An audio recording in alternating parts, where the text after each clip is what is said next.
Let's see, how did I begin to mold my herbal path as a teacher, and what was my first teaching experience? Well, my very first teaching experience was embarrassing.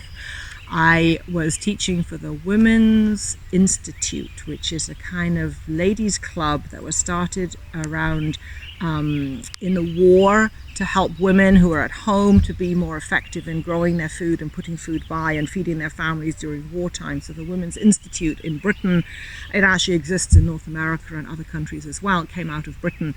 They meet every week, the ladies, and they knit and crochet and have tea and cakes and talk and have speakers. So I was invited to speak to this group, and it was about 45 minutes from where I was living, so I had to take the bus.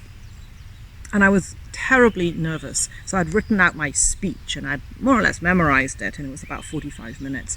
But on the way, on the bus, I managed to imbibe an entire large bottle of Rescue Remedy because I was so nervous. So I drank the whole thing, which was a fair whack of brandy.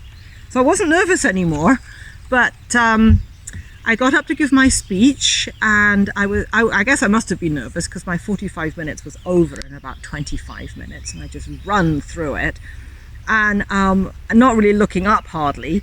And then I looked up and looked around the room, this kind of auditorium room, not very big, and there were a number of older ladies, every single one of whom was asleep.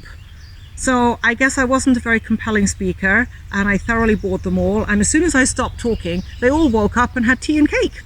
And they were very happy, and they said it was a good talk. But I remember little or nothing of it because of all the brandy. That was my introduction to teaching.